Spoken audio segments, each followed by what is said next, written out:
Hello, BookTube. I am doing a two-person read-along with Micah Cummins of this book, Essex Dogs, the inaugural novel. This is a debut novel by the experienced historian Dan Jones, who is still young enough to carry off wearing leather, which he frequently does when he's a presenter on BBC.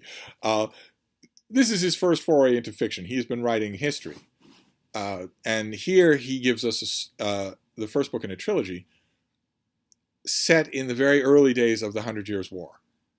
So King Edward III of England is laying claim to the throne of France and is leading an expeditionary force over to wreak havoc and try to conquer the country by military force. And Micah and I we're both impulsive 20-something guys, so we impulsively picked this book because we'd heard a lot about it. I've read a lot about it. I've also read it. I read it on Electronic Galley. And we'd also seen it talked about on British BookTube channels. So we impulsively picked it without realizing that it doesn't come out in America until Tuesday. It doesn't come out until Valentine's Day here in America. So that was a little bit poorly timed. We are making extra sure, because of that we don't spoil the book until then. So that if you really want to join in down in the nitty-gritty, you can do that, when the book comes out next week. And then at the end of the month, Micah and I will do hope to do some sort of discussion where we do get into a little bit of specifics about the book. Maybe not. I've always maintained that there is no reason to ever give what the 21st century colloquially refers to as a spoiler about a book, even in an animated discussion about it. There is no reason really to do that. There's plenty of stuff to talk about without mentioning that one thing that happens. But we're moving on here to the second part of this book. It says the book has 3 parts. So we're going to read one part a week, and then the fourth week will be a discussion. So we're reading the second part this week. Still can't join along with us if you're a purely U.S. based reader, but it doesn't matter. You don't really need to. My setup video last week, Micah's setup video last week. Micah's already done a video for this part 2. We are following the title characters. The Essex Dogs is a group of English mercenaries, led by a man named Loveday, but including all of the usual people that you would expect in a ragtag mercenary band. Think of grimdark fantasy. A mountain of which, I would guess, Dan Jones has read. Think of grim, dark fantasy, where you have the level-headed, omnicompetent, old beyond his years leader of the group, the Lovejoy of the group. He's 43 years old. You also have a stolid, incredibly physically powerful guy. You have an impetuous younger person. You have someone in the group, whether it's in a Schwarzenegger movie or the TV show Band of Brothers or whatever. You have someone in the group that everyone is starting to suspect might be an actual psychopath who could kill any of them as well as killing the enemy, and something's going to have to be done about that. You're always going to have someone who has a vaguely liturgical name, like Deacon, or in this case, the priest or something like that. You're always going to have something like that. You're always going to have individual nicknames. The characters are always going to be one-dimensional. They are going to be totally sarcastic and cynical, but also unabashedly loyal to themselves, to their own cohesive unit loyalty. And all of that is true. Dan Jones is here writing in a very well-plowed furrow. He's writing very well-known stuff. And he's not trying to vary it at all. I'm not giving away anything to say that this thing, Essex Dogs, follows the template of stories like this to the last detail. The very last detail. So one of the people among the Essex Dogs will be hiding a secret. And that secret will potentially change everything about the relationship between the characters. One of the characters is certainly going to step out of line and do something horrible that gets the whole rest of the band in trouble. Legal trouble somehow. You already know that's going to happen. That's not at all spoiler territory. When it comes to a book like this and you get the sense, and believe me, after 10 pages, you won't need more than that to know that Dan Jones is very much writing that kind of book. He's not setting you up so that he can do something different. He's writing that kind of book. And this book has been a big success, so he struck a nerve. That's really good. I'm not criticizing at all. Obviously, as you know from this channel, I don't care if a book is hunkered down firmly and comfortably in its own cliches. I only care about execution. That's all I care about. When we talk about execution, well, in part 2, part 1 was world building. Part 1 was getting us accustomed to the Essex dogs. It was also does a fairly deceptively good job of getting us accustomed to the world of the 100 Years' War. Dan Jones is not really assuming that his reader knows anything about King Edward III or medieval warfare at all. He sort of gradually, very unobtrusively, fills you in on all of that. By the time you get to part 2, you feel very much at home in this invaded France. But that's most of part 1. Part 2, inevitably, if it follows the pattern of this kind of book, you know what you're going to get in part 2, and you do. Part 2 is going to be the Essex dogs at war, which means fight after fight after fight. What's the name of this new village? Attack this new village. Didn't see this side street, somebody comes running at me from that side street with an axe. What's the name of this rival unit among the English forces? Oh, they're led by a jerk. Will we have to threaten him? Will it be his people against our people in the backdrop of the war of where we're supposed to be on the same side? All of that stuff, all of those things are familiar gimmicks in this kind of writing. Dan Jones just writes them himself. And he does a very spirited job, although part 2 is really going to bring home what I mentioned in part 1. I mentioned it in part 1 merely so that you would know ahead of time going into this book, and would also know if it's a deal breaker. For a lot of you, it's a deal breaker. This is a very anachronistic book. The Essex dogs do not act the way men in the 14th century would have acted. Ordinary, unlettered men, hired mercenaries, it doesn't matter. They act like 21st century men cosplaying in the 14th century. Now, that's a perfectly legitimate way to tell a historical novel. Plenty of historical fiction does that. It's a choice that every writer of historical fiction has to do before they write a single word on the page. Am I going to put my characters in their time, or am I going to put them in my time in order to shed light on their time? That is a choice that historical novels have to make, and there's no wrong choice there. But some readers of historical fiction don't like anachronism. They want as little of it as possible. If you're one of those kinds of readers, you are not going to read this book. You're not going to want to. And when you get to chapter 2, I think I have a section that doesn't give away anything, but does prove what I'm talking about. I'm hoping that I marked the page.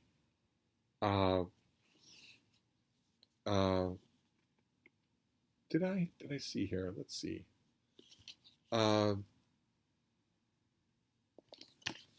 Yeah, here we go. I did mark the page. This isn't going to ruin anything for you. This is just the Essex dogs talking among themselves. They're about to go into peril.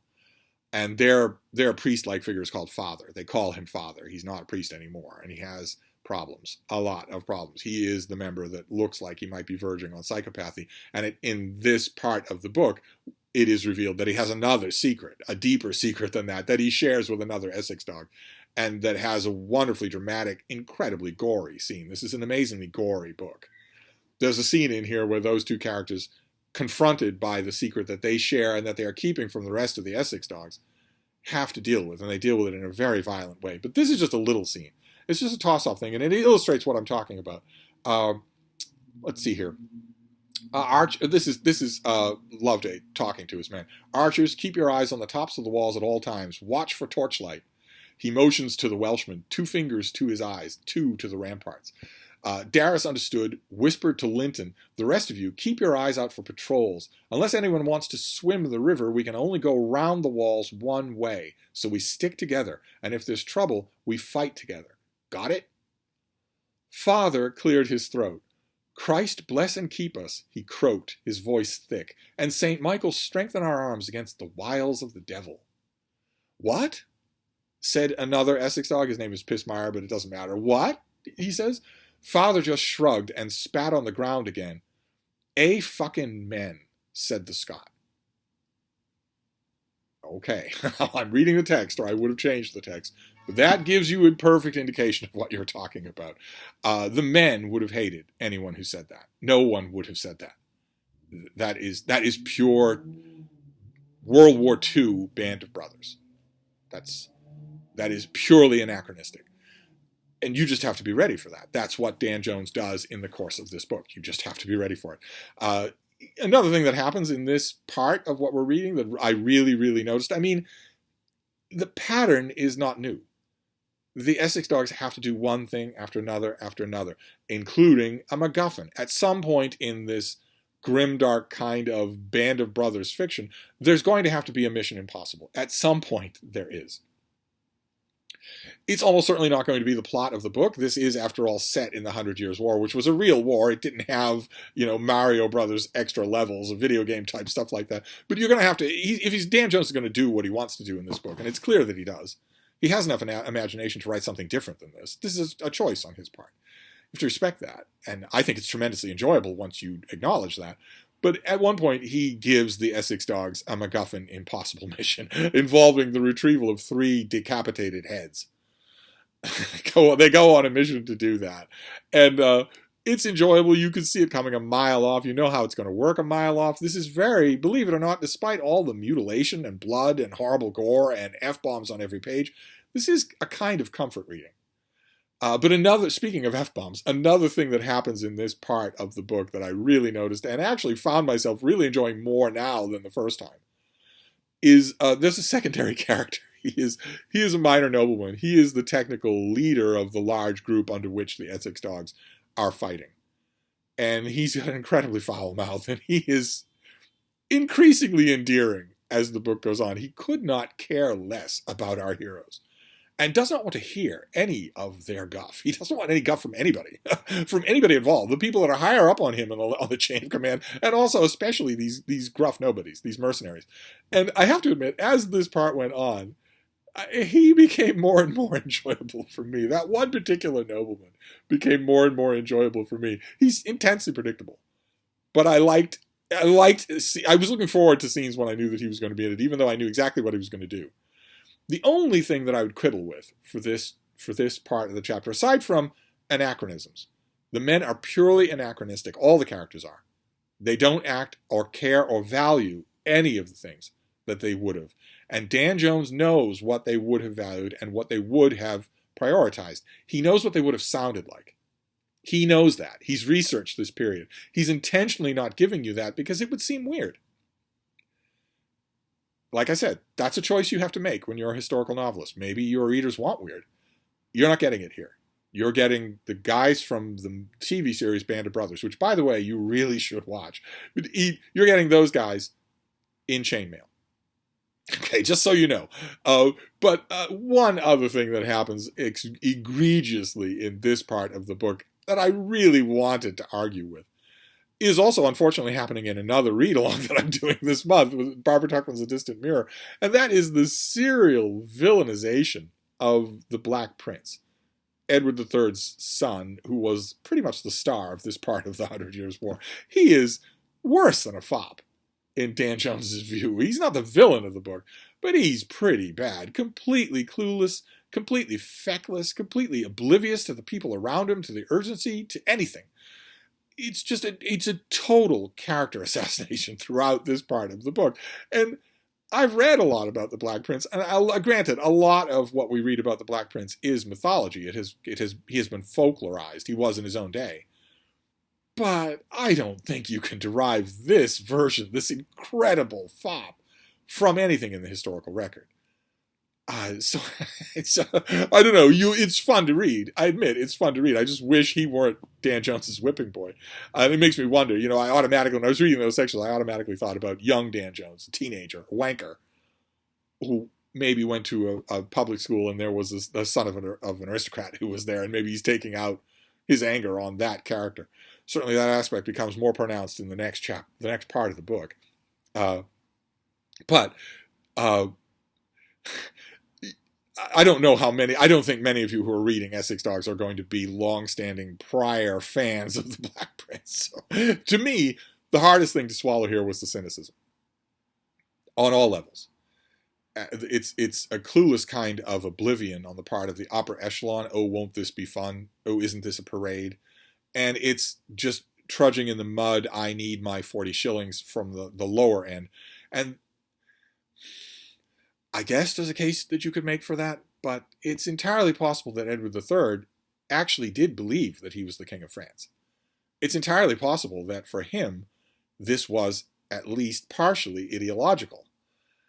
and that some of his men also thought that they were on the side of right. It gets a little bit arid to read a book like this that's constant war where there is no side of right. It's like Barbara Tuchman writes in A Distant Mirror. She says that at this time period, warfare was largely viewed as an appeal to God for arbitration. You weren't saying that you were in the right. You were saying that if I win, God says I'm in the right.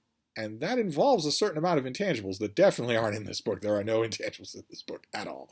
But this second part, if you are prepared for the anachronisms and if you are prepared for the predictability, any of you who have read, I don't even know, Ice Station Zebra, if you've seen The Rat Patrol, if you've read any Grimdark, if you've seen Band of Brothers, any of you have been associated with any kind of grunts level warfare fiction, you're going to find this intensely predictable. Just intensely so. The point I want to stress, I'll try not to hit it so hard next time as we finish up, is that that's intentional on Dan Jones's part. He knows what he's doing. And he does it really well. You just have to be prepared for that. It's predictable and it's intensely anachronistic. But boy, oh boy, some of the characters in this second part are so much more enjoyable than they were in the first part. And there is kind of also a charm, definitely a readability, to wondering what's going to happen to our hangdog ragtag band of guys. We wonder what's going to happen to them. We wonder if they're all going to be able to make it through together, and what sacrifices they're going to endure to do that. So, very, very enjoyable. This was a spur-of-the-moment pick on the part of Micah and myself, but I think we are both glad that we did. And next week, for the final part of the book, some of you will be able to join along. We'll finally be in the readability part of this read-along. If we do another one, we'll choose far more carefully. But anyway, that's Essex Dogs for this week. Now, next week, we wrap things up. We wrap up the book, so we'll finish it up there. And I don't know about Micah, but I think I will just continue to be spoiler-free. As you've seen in this video. I can talk endlessly about the book without giving you spoilers about anything. There's no reason why I should do that. Or somebody comes across the video accidentally or doesn't notice that I mentioned that it has spoilers or whatever. There are some spoilers in part 2. There are things there are twists that you do not see coming, little personal twists, little things that you're not expecting, that are done well, that lead to dramatic scenes. There's no reason for me to talk about them in detail when I can talk about the book in detail elsewhere. So anyway, I might stay spoiler-free next week anyway. But we'll reconvene then to finish up with the reading of the book, and then Micah and I will discuss it somehow the week after that. So I will see you then. Thank you, BookTube.